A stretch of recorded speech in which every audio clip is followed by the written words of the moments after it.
Sirens wailed across Rikers Island. Inside the east building, metal beds screeched as inmates pushed them across the floor. Smoke drifted through the air, turning the bright hallway into a haze of gray. Officers in helmets stood outside the block, shields raised, bullhorns crackling. Stand down. But no one moved. A trash can burned in the corner, sending sparks into the air. The jail that never slept was now on fire with noise and fear. The steel doors slammed shut from inside. Heavy bolts slid into place. The sound echoed down the corridor like a final warning. Guards shouted, but their voices faded behind the barricade. The men inside had locked themselves in. The building was sealed. For the first time, control of Rikers Island wasn't in the hands of the officers. It was in the hands of the inmates.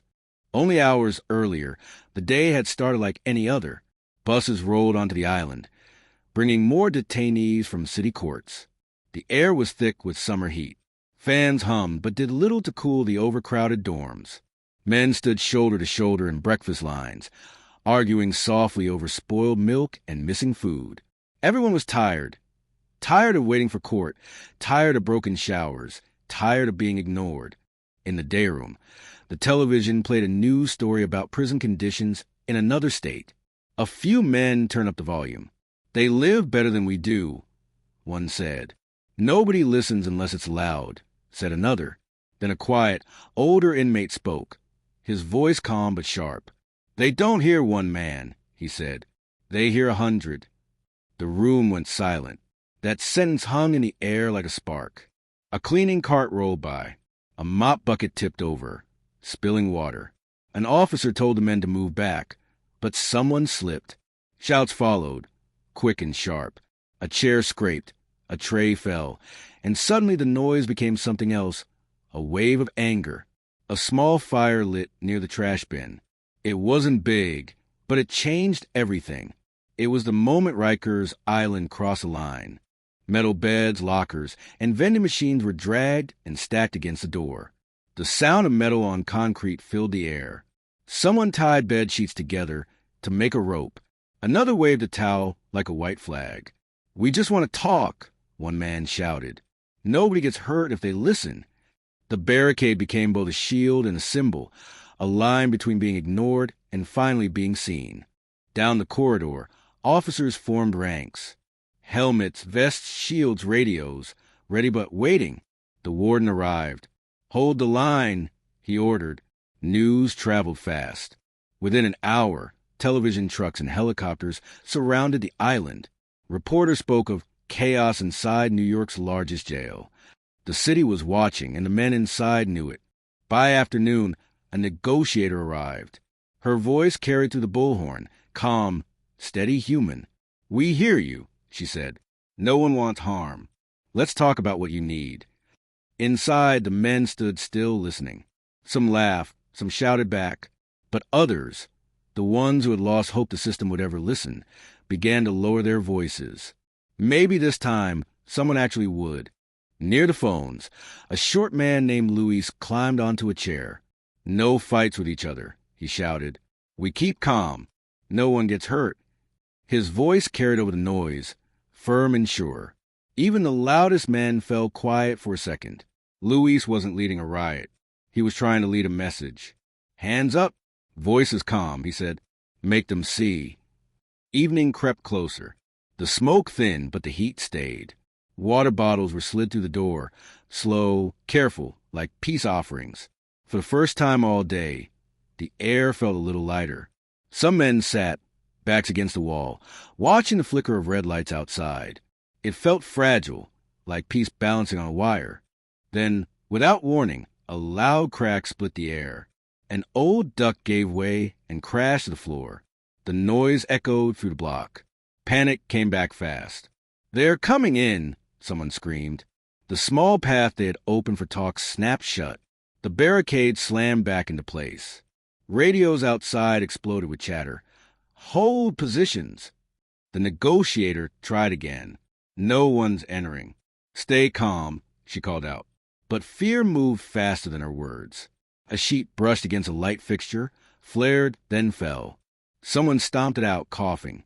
The smell of smoke returned, The same smell that had started it all. The men looked at each other, realizing they were right back where they began. The windows turned black. Outside, the city lights flickered over the East River. Inside, shadows moved along the walls. Some men prayed. Others just stared at the door. Every sound from the hallway, a footstep, a radio click, a whisper, felt like the countdown to something no one could stop. Boots thundered in unison. A new team took position. Shields up, visors down, flashlights cutting through smoke. The bullhorn barked. Final warning. Clear the doorway and step back. The lights grew harsher. The room felt smaller. Everyone froze, waiting for the sound no one wanted to hear. Metal groaned. A hydraulic tool bit into the hinge. Sparks flew across the floor. The barricade shook under the pressure. Some men backed up. Others stood still, eyes fixed on the trembling door. The air went heavy, a silence thicker than the smoke. In that frozen second, everything stopped. Inside, voices whispered, "Maybe they'll listen." Outside, shields tightened. Then the metal frame cracked, just enough to echo through the hall. The line between peace and force had vanished. Rikers Island was about to break. The steel door shuttered again, this time louder. Dust fell from the ceiling as the sound of grinding metal filled the corridor. Inside, inmates stared at the trembling barricade. Someone whispered, "They're coming." Sparks flashed through the gap in the door hinge, and the sound of boots echoed from the other side. The entire block went silent. A bright white light cut through the smoke. The power flickered, and a deep metallic groan followed. For a moment, no one moved. Then a deafening crash rang out as the barricade shifted an inch. Luis, standing near the front, shouted for everyone to stay calm. But calm was gone. Panic rushed through the crowd like a wave. Outside the block, radios crackled. A commander in a dark vest lifted his bullhorn. "Hold your fire. Wait for the gas to clear." Behind him, officers in helmets gripped their shields, eyes locked on the narrow entryway. The air smelled of smoke and damp concrete. Tension filled every second. Inside, smoke from burning bedding rolled along the ceiling. The inmates could barely see each other. One man coughed so hard he dropped to his knees. Another pressed a wet shirt over his mouth. The red emergency lights flickered, throwing shadows that seemed to move on their own. Luis climbed onto a table, shouting over the noise. "No more fighting. Let's talk before someone dies." His voice echoed against the metal walls. A few inmates nodded, but others shouted back, frightened and angry. The tension split the group. Some wanted to surrender. Others wanted to hold out. A loud bang shook the hallway. The door burst open an inch, then two. The sound of shouting filled the air. Inmates backed away, their eyes wide. The barricade trembled again, then a second blast echoed, shaking the lights above. Smoke swallowed the scene. Through the haze, Luis dropped the white towel he had been holding. He raised his hands, coughing. "We give up," he yelled, voice hoarse. One by one, others followed, hands lifted. The noise softened into silence, except for the faint hiss of broken pipes and the crackle of a dying fire. Officers stepped inside cautiously, flashlights sweeping every corner. The walls were blackened, the air thick. An officer called out, "Clear left." Another answered, "Clear right." The cell block that had once roared with defiance now echoed with dripping water and quiet breathing. Outside, the morning light crept across Rikers Island. Smoke still rose from the ventilation shafts.